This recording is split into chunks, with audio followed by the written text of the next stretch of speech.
ونتوكل عليه ونعوذ بالله من شرور أنفسنا ومن سيئات أعمالنا من يهده الله فلا مضل له ومن يضلله فلا هادي له ونشهد أن لا إله إلا الله وحده لا شريك له ونشهد أن سيدنا وسندنا وحبيبنا وشفيعنا ومولانا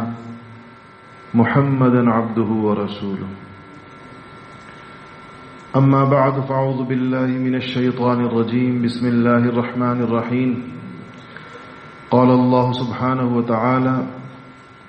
قد أفلح من تزكى وذكر اسم ربه فصلى بل تؤثرون الحياة الدنيا والآخرة خير وأبقى إن هذا لفي الصحف الأولى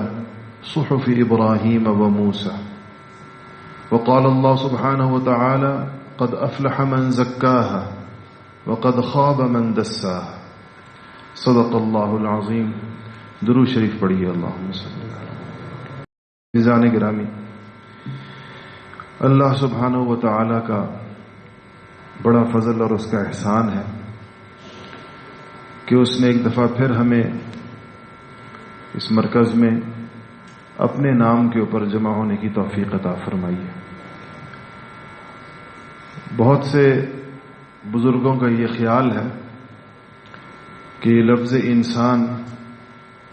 نسیان سے مرکب ہے اور نسیان بھول جانے کو کہتے ہیں، اور ویسے بھی کہتے ہیں کہ انسان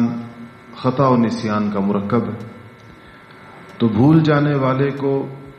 جس کی سرشت میں، اس کی عادت میں بھول جانا لکھ دیا گیا ہو، اس کو تذکیر کی ضرورت پڑتی ہے. وَذَكِّرْ فَإِنَّ الذِّكْرَى تَنفَعُ الْمُؤْمِنِينَ. تذکیر ہوتی رہے، انسان تازہ ہوتا رہتا ہے، اثر نو اپنے مقصد کے اوپر کھڑا ہوتا رہتا ہے. ورنہ انسان ہر وقت شیطان کے حملوں کی زد پر ہوتا ہے، اپنے نفس کے حملوں کی زد پر ہوتا ہے، اور اس گولہ باری میں وہ مزمحل ہو جاتا ہے. روح کمزور ہو جاتی ہے، حوصلے پست ہو جاتے ہیں، انسان جذبات مردہ ہو جاتے ہیں، ٹھنڈے ہو جاتے ہیں. اس کو تازگی کی ضرورت پیش آتی ہے، اس کو دوبارہ سے ایک ایسی تذکیر کی، ایک ایسی اپنے ایمان کو ایک ایسے تازہ پانی کی ضرورت پیش آتی ہے جیسے درختوں کو پانی کی ضرورت پیش آتی ہے. آپ نے دیکھا ہے کہ جب کبھی درخت کو پانی بھی مل جائے، اوپر سے بارش ہو جائے اور اس کے پتوں کو بھی پانی مل جائے،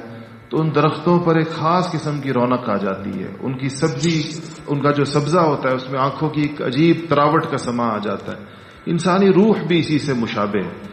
اس کو بار بار تذکیر کی ضرورت پیش آتی ہے، اس کو ماحول کی ضرورت پیش آتی ہے، اس کو زندہ قلوب کے قریب جانے کی ضرورت پیش آتی ہے تاکہ اپنے قلب کی مردگی کا یہ کوئی علاج کر سکے. اگر کسی کو اپنے دل میں ایک پژمردگی کا احساس ہو تو اس دل کو زندہ کرنے کے لیے کسی زندہ دل کے قریب جایا جاتا ہے. جیسے آج یہ باتیں لوگوں کے لیے سمجھنا حسی چیزوں کے ذریعے آسان ہو گئی ہیں. بالکل جیسے موبائلوں کی بیٹریاں ہوتی ہیں، ختم ہو جاتی ہیں تو بجلی کے قریب رکھی جائیں، بجلی پر رکھی جائیں تو چارج ہو جاتی ہیں، تو اثر نو بندہ تازہ دم ہو جاتا ہے. تو یہاں اللہ جل شانہ نے ہمیں جمع فرمایا ہے. ہمیں اس بات کی بڑی ضرورت ہے کہ آج چونکہ بالکل پہلا دن ہے اور اس مبارک اجتماع کا پہلا دن ہے،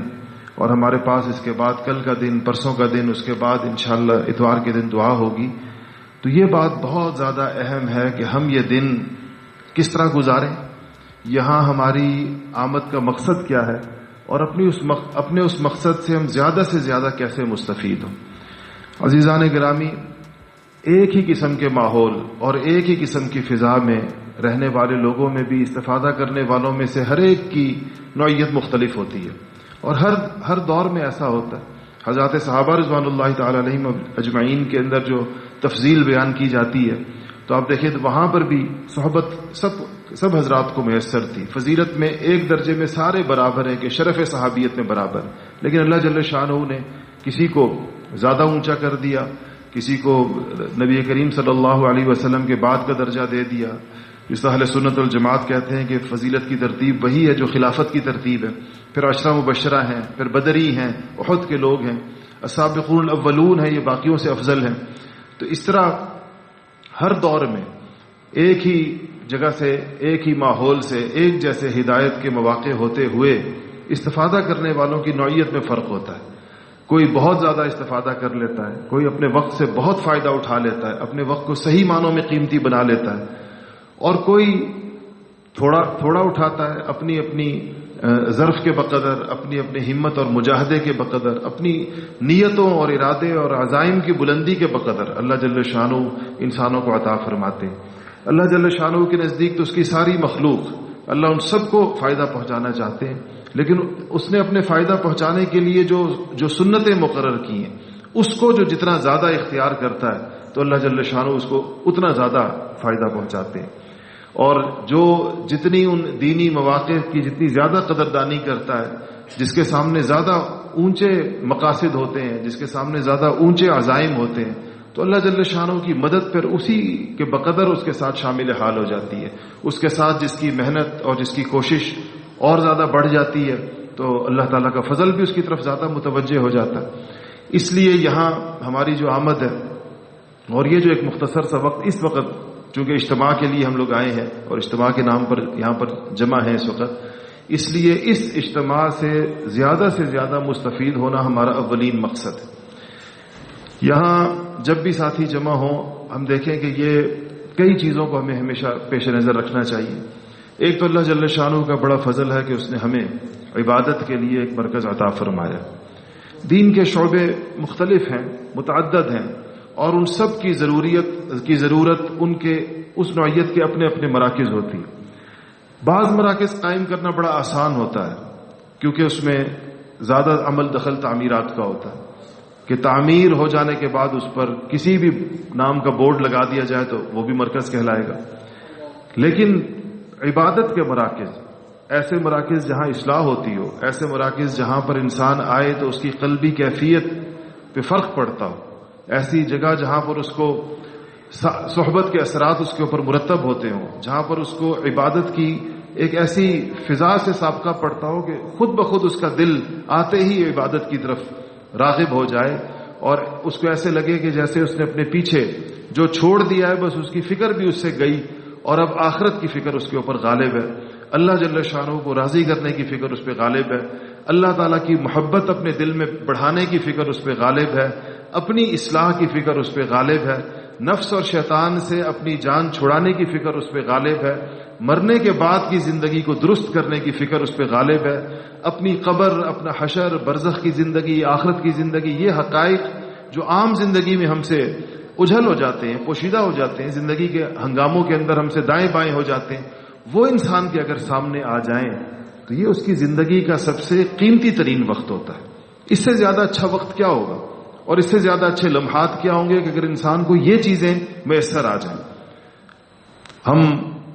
باوجود اس کے کہ اللہ کا شکر ہے کہ مسلمان ہیں، آخرت کے اوپر عقیدہ رکھتے ہیں، اللہ تعالیٰ سے یرجون لقاء ربہم، اللہ سے ملاقات کا بھی ہمارا عقیدہ ہے، اور ہمیں یقین ہے کہ اللہ تعالیٰ سے ملاقات ہوگی، آخرت ہوگی، اور مرنے کے بعد کی زندگی کے تمام مراحل جو قرآن و سنت میں آئے ہیں ہم سب اس کے اوپر یقین رکھتے ہیں۔ لیکن حقیقت یہ ہے، اور ہم سب اس بات کو جانتے ہیں کہ اس اتنی بڑی چیزوں کے لیے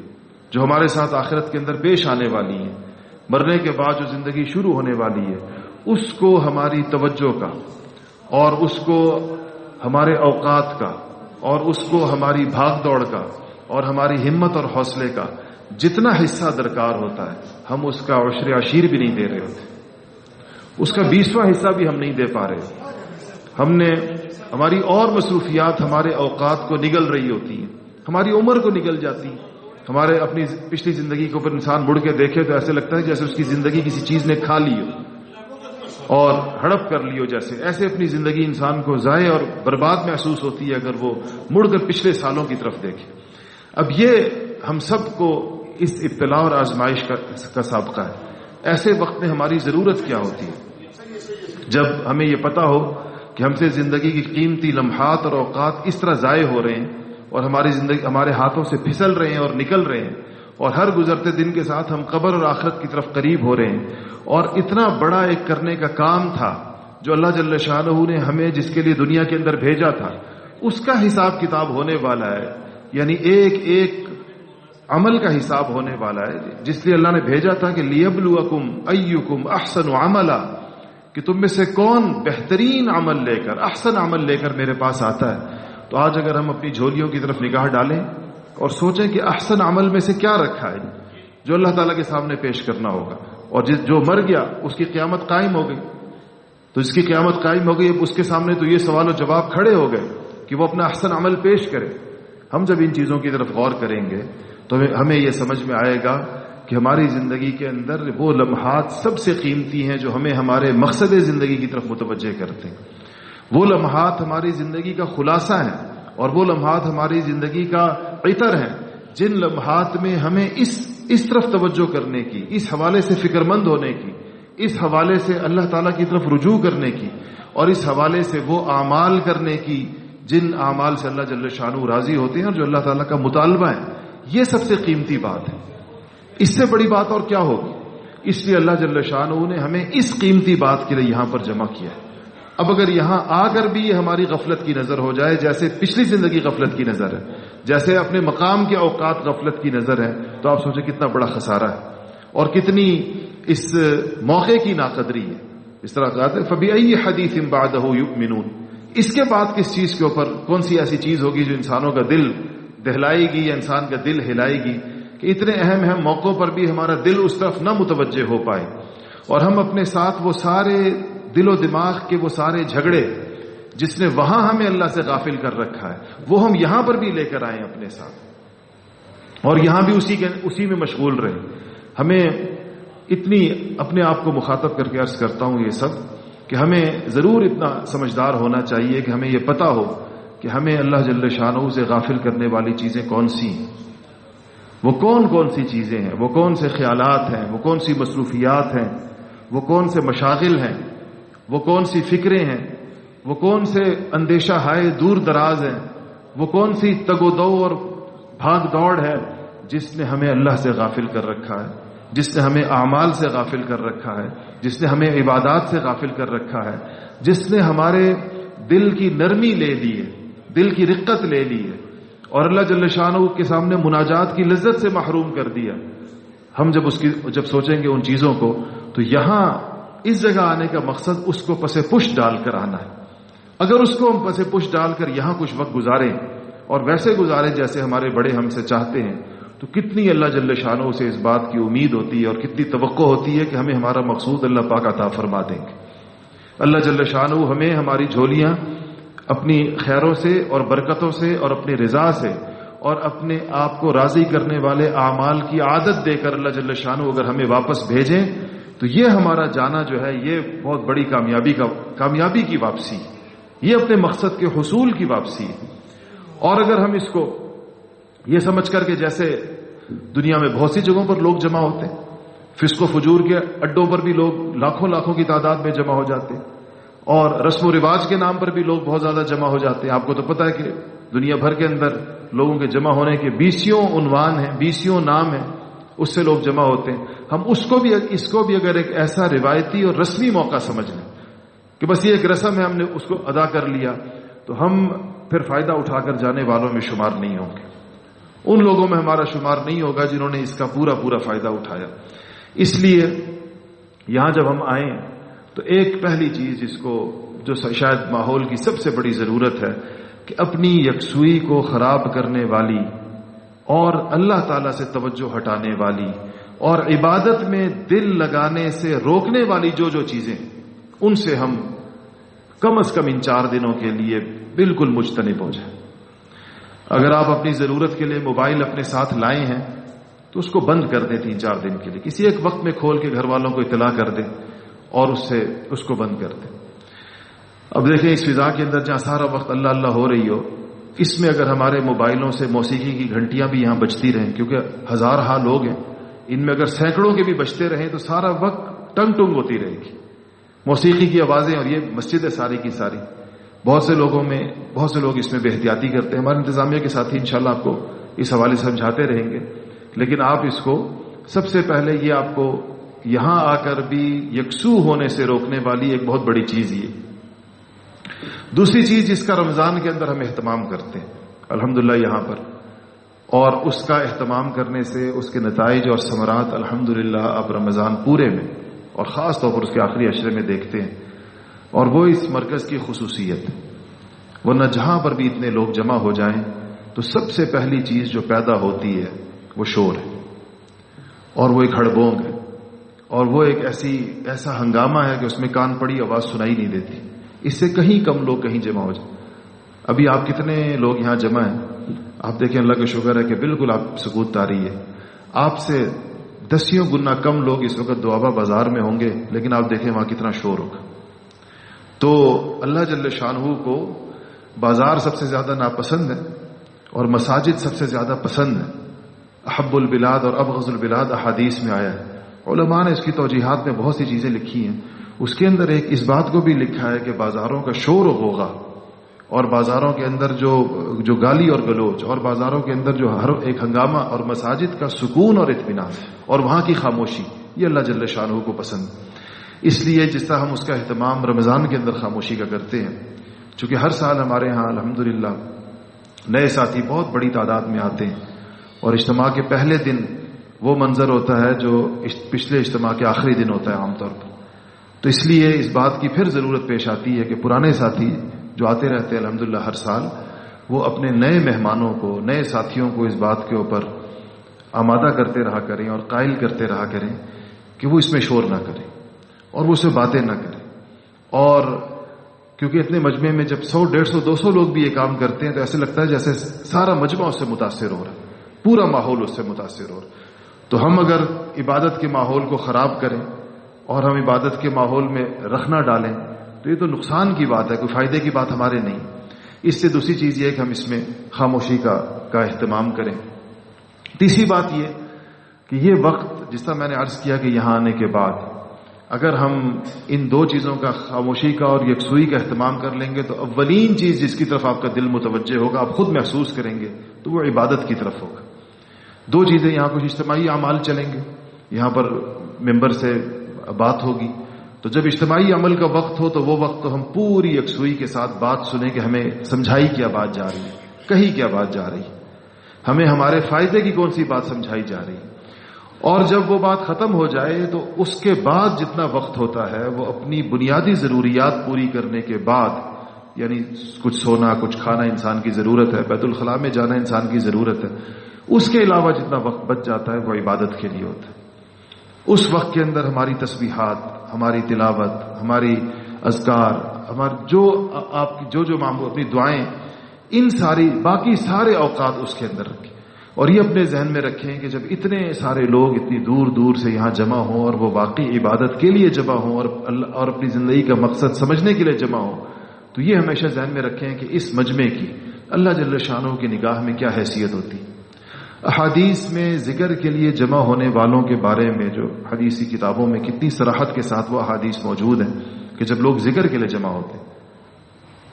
قوم کا لفظ آیا حدیث کے اندر کہ جو قوم مجتمع ہو ذکر کرنے کے لیے، تو اللہ جل شانہ حفتہم الملائکہ وغشیتہم الرحمہ، کہ جہاں ان کو ملائکہ گھیر لیتے ہیں، اللہ تعالیٰ کی رحمت ان کے اوپر آ جاتی ہے۔ اور جب روایات میں آتا ہے کہ ملائکہ ان کو اتنا گھیر لیتے ہیں کہ آسمان سمائے دنیا تک فرشتوں کی صفیں لگ جاتی ہیں، تہ در تہ ان کے اوپر آ جاتے ہیں۔ اور جب وہ مجلس برخاست ہوتی ہے اور ختم ہوتی ہے اور فرشتے جاتے ہیں اور اللہ جل شانہ سے جو ان کا مکالمہ ہوتا ہے، تو اس میں اللہ جل شانہ اپنے بندوں کے اپنے نام پر جمع ہونے پر کس قدر خوشی کا اظہار فرماتے ہیں۔ فرشتوں کے سامنے اللہ تعالیٰ کیسے خوشی کا اظہار کرتے ہیں اور کیسے وعدے کرتے ہیں ان لوگوں کے بارے میں کہ وہ ان کے اور اپنے جاننے کے باوجود ایک مکالمہ فرماتے ہیں فرشتوں سے، یہ لوگ کس سے جمع ہوئے تھے، یہ کیا مانگ رہے تھے، یہ کس چیز سے پناہ مانگ رہے تھے، یہ کیا چاہتے تھے، کس چیز کو چاہتے تھے اور کس چیز کو نہیں چاہتے تھے۔ اللہ جل شانہ کے علم میں ساری کی ساری چیزیں وہ خود دیکھ رہا ہے براہ راست۔ اللہ تعالیٰ فرشتوں کی رپورٹنگ کے محتاج نہیں ہے، پھر بھی اللہ جل شانہ ہم تک یہ باتیں، ہمیں ایک خاص قسم کا، آپ دیکھیں اس مکالمے کو سن کر باوجود اللہ تعالیٰ کی عظمت کو جاننے کے ہمیں ایک خاص قسم کا لطف آتا ہے، ایک اور قسم کا اس کے اوپر یقین بیٹھتا ہے۔ تو یہ ہمارے لیے ہی ہوتا ہے سارا کچھ، ہمارا دماغ اس کو زیادہ قبول کرتا ہے اس قسم کی بات چیت کو۔ اس سے اللہ جل شانہ نے جیسے ہمارا دماغ بنایا تو اسی کو بھانے والی چیزیں بھی اللہ پاک نے پھر عطا فرمائی ہیں. تو یہ اس دماغ کو بھاتی ہیں، اس دل کو بھاتی ہیں اس طریقے سے. تو جب لوگ یہ تو اگر کہیں پر بھی کسی محلے کے لوگ بھی جمع ہو جائیں اور وہ ذکر کے لیے جمع ہوں تو یہ حدیث انشاءاللہ اس کا وہ مصداق ہوں گے. جہاں لوگ پوری دنیا سے جمع ہو جائیں اور دور دور سے سفر کر کے آئیں اور کثیر مصارف خرچ کر کے آئیں، ایک بندے کے آنے کے اوپر ہزار روپے لگ جائیں، اور جو باہر سے آئیں ان کے آنے کے اوپر لاکھوں روپے لگ جائیں، اور ہزاروں کلومیٹر کا 1,500-2,000 کلومیٹر کا سفر طے کر کے آئیں، اور ان کے آنے کا مقصد اللہ تعالیٰ کی یاد ہو. آپ کو پتا ہے لفظ ذکر کتنا وسیع مفہوم رکھتا ہے، اور ہر علماء نے لکھا ہے کہ ہر خیر کی بات ذکر کے میں داخل، قرآن خود ذکر میں داخل ہے، دین کی بات ذکر میں داخل ہے. تو اس لیے یہاں آپ کا جتنا وقت ہوتا ہے چاہے بات چل رہی ہو اور آپ بات سن رہے ہو، اگر بات کرنے والا اور بات سننے والا اللہ کے لیے بات کر رہا ہے سن رہا ہے تو یہ بات بھی ذکر ہوتی ہے، اور تلاوت بھی ذکر ہے، اور دعا بھی ذکر ہے، اور تسبیحات بھی ذکر ہیں. تو یہ جب اس کے لیے اتنے لوگ کہیں پر جمع ہو جائیں تو آپ سوچیں اس مجمع کے لیے اللہ جل شانہ کی، اس مجمع کی اللہ کی نگاہوں کے اندر کتنی بڑی حیثیت ہوگی. تو ہم اس کا ایک جز ہوتے ہیں، ہم اس کا ایک رکن ہوتے ہیں. اس لیے جب اس کے اوپر آسمانوں سے رحمتیں نازل ہوتی ہیں، جب اس کو فرشتے گھیر لیتے ہیں تو ہم بھی نیچے موجود ہوتے ہیں اس وقت. یہ استحضار اگر ہمیں ہو جائے یہاں رہتے ہوئے کہ اس وقت ہم بوجہ ذکر کی مجلس میں ہر وقت ہونے کے ہم فرشتوں کے پروں کے نیچے ہیں اور اللہ تعالیٰ کی رحمتوں کے نیچے ہیں، تو آپ سوچیں کہ ہمارے دل کی کیفیت اس وقت کیا، اس استحضار کے ساتھ ہماری کیفیت کیا ہوگی جب یہاں پر ہوں گے. یہ اگر ہمیں اس کا مستقل اس کا ہمیں احساس رہے تو اس احساس کے ساتھ ہم یہاں کا ہر لمحہ گزاریں. اور بات جو یہاں پر وہ ظاہر ہے اجتماع کے اندر خاص طور پر ایک بات سمجھانے کی کوشش کی جاتی ہے، اور مختلف حضرات مختلف اوقات کے اندر بات کریں گے، لیکن اس بات کو آپ پوری توجہ کے ساتھ سنیں. اور جب کوئی بندہ کسی بات کو اس نیت سے سنتا ہے کہ یہ صرف مجھ سے ہو رہی ہے، مجمع میں بات سننے میں بعض اوقات ہم سے کوتاہی ہوتی ہے جو انفرادی گفتگو میں کبھی کبھی نہیں ہوتی. انفرادی گفتگو میں ہم اپنے آپ کو گفتگو کا مخاطب 100% سمجھتے ہیں کہ بات مجھ سے ہو رہی ہے. مجمع میں ہمیں یہ خیال ہوتا ہے کہ بات سب سے ہو رہی ہے، تو میرے شاید دائیں والے سے ہو رہی ہے، بائیں والے سے ہو رہی ہے. اپنے بارے میں خیال کم جاتا ہے انسان کا، اس سے بعض اوقات فائدہ بھی کم ہوتا ہے. اس لیے ہم اس بات میں بس یہ ایک مشق کریں اپنی کہ یہ محسوس کریں کہ یہ بات مجھ سے ہو رہی ہے، میں اس کا مخاطب ہوں، مجھے بتایا جا رہا ہے کہ میرے فائدے کی بات کیا ہے، مجھے بتایا جا رہا ہے کہ میرا فائدہ کس چیز کے اندر ہے، میں کیا کروں تو میری دنیا اور آخرت سنور جائے گی، میں کیا کروں تو اللہ جل شانہ مجھ سے راضی ہو جائیں گے، میں کیا کروں تو میں دین کے اس رستے کے اوپر آ جاؤں گا جس کا اللہ جل شانہ کا مجھ سے مطالبہ ہے. یہ باتیں ہی یہاں پر ہو رہی ہوں گی، آپ کو اس کے علاوہ تو کوئی اور بات نہیں سننے میں ملے گی. جو بھی بات ہوگی وہ اسی دائرے کے گرد ہوگی کہ اللہ جل شانہ ہم سے کیا چاہتے ہیں، ہمیں اللہ جل شانہ نے کس لیے پیدا کیا ہے، زندگی ہمیں کس طرح گزارنی چاہیے، ایک مسلمان کی زندگی کیسی ہونی چاہیے، اسلام کس چیز کا نام ہے، اسلام کا رستہ کون سا رستہ ہے، انبیاء کا رستہ کون سا رستہ ہے، عافیت کا رستہ کون سا رستہ ہے. یہ ساری گفتگو ان چند سوالوں کا ہی جواب ہوتی ہے. آپ اندازہ لگا لیں کہ کسی وقت میں بھی کسی بھی جو بات یہاں پر ہو رہی ہوگی آپ بعد میں اس بات کے سوالات قائم کریں کہ کن سوالوں کا جواب دی تو انہی باتوں کا جواب ہوگا. تو جب یہ بات ہو رہی ہو تو آپ سوچیں کہ اس کا مخاطب ہوتا کون ہے. ہم میں سے ہر شخص فردن انفرادی طور پر اس کا مخاطب ہوتا ہے. یہ ہے کہ اجتماعیت کی اپنی برکات ہوتی ہیں، اگر ہم اس برکت کو حاصل کر لیں تو اس سے ہمارے دل کے اندر اس سے بھی زیادہ طریقے سے بات بیٹھ سکتی ہے جو انفرادی طور پر بیٹھتی. اگر ہم اجتماعیت کی جو برکات ہیں اس کو ضائع نہ ہونے دیں تو ہمارے دائیں بائیں ایسے لوگ ہوتے ہیں جن کے اوپر اللہ تعالیٰ کی رحمت زیادہ متوجہ ہوتی ہے، اور جو زیادہ ذاکر ہوتے ہیں، جن کے دل زیادہ زندہ ہوتے ہیں، ان کا فائدہ بھی ہمیں پہنچ رہا ہوتا ہے. وہ اضافی فائدہ ہے جو کہ ہم اس ماحول کے اندر اٹھا رہے ہوتے ہیں. تو یہ کہ اجتماعی بات ہوگی، اس بات کو سننے کے لیے پہلے دن سے وہ مجمع یہ بڑا قیمتی ہوتا ہے. آپ لوگ جو ماشاءاللہ ابتدا سے شروع آتے ہیں، کسی بھی عمل کو آغاز سے لے کر اختتام تک پہنچانا برکت کا باعث ہوتا ہے. شروع سے اس کے اندر شریک ہونا اور شروع سے آ جانے سے انسان زیادہ متوجہ ہو جاتا ہے، جتنا پہلے آتا ہے اتنا زیادہ متوجہ ہو جاتا ہے۔ جیسے علماء نے یہ سنت غیر موقدہ اور تحیت المسجد وغیرہ کی جو توجیحات بیان فرمائی ہیں، اس میں سے ایک وجہ یہ بھی بیان فرمائی ہے کہ یہ فرائض کے لیے انسان کو زیادہ تیار کرتی ہیں۔ ایک آدمی بھاگتا بھاگتا فرض میں آ کے شریک ہو اس کی کیفیت میں، اور ایک آدمی جو پہلے سے مسجد کے اندر بیٹھا ہوتا ہے اور کچھ نماز کا کچھ حصہ نوافل کا فرض سے پہلے پڑھ لیتا ہے، اس کے فرائض میں اور طرح کی تقویت آتی ہے۔ یہ اتنا قیمتی چیز ہے کہ انتظار صلاۃ کو بھی صلاۃ کے برابر ثواب قرار دیا گیا۔ احادیث نبی کریم صلی اللہ علیہ وسلم نے فرمایا کہ جو بندہ نماز کے انتظار کے اندر مسجد میں بیٹھا ہوتا ہے وہ ایسا ہی ہے کہ جیسے وہ نماز پڑھ رہا ہے، نماز میں شامل ہے۔ تو دینی اعمال میں اس بات کا بڑا اعتبار ہوتا ہے کہ آپ اس کو کس کیفیت کے ساتھ اس کا استقبال کرتے ہیں، کس کیفیت کے ساتھ اس کا آغاز کرتے ہیں۔ تو آپ لوگ اس اعتبار سے مبارک ہیں کہ آپ حضرات شروع سے آ کر شریک ہیں، پہلے وقت سے آ کر شریک ہیں۔ اس لیے چونکہ آپ کا ہمارا آغاز ہو رہا ہے اور آج سے ابھی سے اس کا اثر کے وقت سے اس کا شروع ہوا ہے، اس لیے اب اگلے 2-3 دن ہمارے پاس پورے موجود ہیں پورے استفادے کے لیے۔ اس لیے اس کی ہم نیت کر لیں کہ ایک تو ہم بیانات کو اہتمام سے سنیں گے اور عمل کی نیت سے سنیں گے، اور اس نیت سے بھی سنیں گے۔ ایک اور نیت اگر شامل کر لی جائے تو بیان کا فائدہ 2 چند ہو جاتا ہے، وہ یہ کہ ہم جو خیر کی بات سنیں گے وہ ہم آگے پہنچائیں گے، آگے کریں گے۔ جب بھی میں نے اپنے ساتھیوں سے عرض کرتا ہوں، آپ طالب علموں کے اندر دیکھیں کہ طالب علموں میں جو علماء تشریف فرمائے وہ جانتے ہیں کہ کون سا طالب علم سبق سے سب سے زیادہ فائدہ اٹھاتا ہے، وہ طالب علم جو اپنے ساتھیوں کو تکرار کراتا ہے۔ تکرار کرانے والا اتنے غور سے استاد کو سنتا ہے کیونکہ اس کو پتا ہوتا ہے کہ ادھر استاد کا سبق ختم ہوا، پھر میں نے یہ سبق دہرانا ہے اپنے ساتھیوں کے سامنے۔ اس کے سننے کی نوعیت ہی اور ہوتی۔ باقی لوگ پھر ذرا مطمئن ہوتے ہیں، بعض تو یہ سوچتے ہیں چلو جو استاد نے جتنا کر دیا اس سے سمجھ میں آگے باقی تکرار والے سے سمجھ لیں گے، اس طرح سبق پورا ہو جائے گا۔ تو اس لیے بیانات میں بھی یہ دعوت ہے، آپ لوگ سارے کے سارے داعی ہیں، اللہ تعالیٰ کی طرف بلانے والے ہیں، داعی اللہ ہے۔ تو آپ یہاں جو دعوت سنیں اگر اس نیت سے اس کو سنیں کہ مجھے واپس جا کر اپنے مقام پر، اپنے حلقے میں، اپنے دفتر میں، اپنے بازار میں، اپنی مسجد میں، اپنے محلے میں، اپنے گھر میں جو ہمارا حلقہ ہے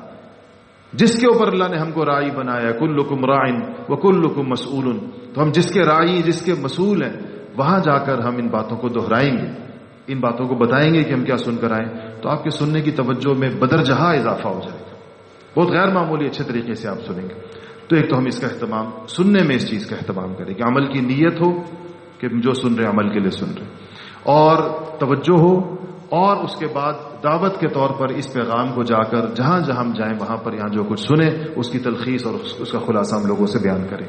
دوسرا یہ کہ انفرادی یہ اجتماعی اوقات کی بات ہو گئی، انفرادی اوقات کے بارے میں یہ عرض ہے کہ اس میں اپنی ضروریات سے فارغ ہونے کے بعد جتنا بھی ہمیں وقت ملے ہم عبادت کے اندر مشغول رہیں، تلاوت میں، ذکر میں، دعا میں۔ یہ ہماری تسبیحات، تلاوت، ذکر اور دعا، یہ ہمارا اوڑھنا بچھونا ہو، یہاں یہ سارا مجمع 3 دن اس طرح کے گزار لے، اور اس میں پھر اللہ تعالیٰ کے ساتھ ہو، پھر وہ دعا کے لیے ہاتھ اٹھائے، اللہ تعالیٰ سے مانگے۔ جس نے 3 دن پورے اس طریقے کے ساتھ گزارے ہوں تو آپ سوچیں کہ پھر اس کی دعا کو اللہ جل شانہ کیوں رد فرمائیں گے، جو اتنا اللہ کو راضی کرنے والے کاموں کے بعد پھر دعا مانگے اللہ تعالیٰ سے، اور اس دعا کے اندر بھی اللہ سے ہدایت مانگ رہا ہے، اللہ تعالیٰ کی محبت مانگ رہا ہے، اصلاح مانگ رہا ہے، اللہ کو راضی کرنے کے طریقے مانگ رہا ہے، اور اللہ تعالیٰ سے اپنے لیے آگے اپنی راہیں سیدھی کرنے کی دعا مانگ رہا ہے، اور اپنی دنیا کو ٹھیک کرنے کی دعا مانگ رہا ہے کہ وہ بھی اللہ تعالیٰ کی مرضیات کے تابع ہو۔ تو ایسی دعائیں اللہ جل شانہ کیوں ایسے لوگوں کی رد فرمائیں گے جو اتنے وقت سے اللہ تعالیٰ کو راضی کرنے کی کوشش کے اندر لگے ہیں۔ تو یہ اس کا یہاں پر انشاءاللہ مقصد ہے۔ اللہ جل شانہ مجھے بھی اس پر عمل کی توفیق نصیب فرمائے، آپ کو بھی عمل کی توفیق نصیب فرمائے، اور یہاں ہمارا ایک ایک لمحہ اللہ کرے کہ ایسا گزرے کہ وہ آخرت کے اندر میزان کے ترازو کے اندر ہزاروں لاکھوں نیکیوں والا ہمارا لمحہ ہو، ایک ایک لمحہ یہاں پر گزرے۔ وآخر دعوانا الحمدللہ رب العالمین۔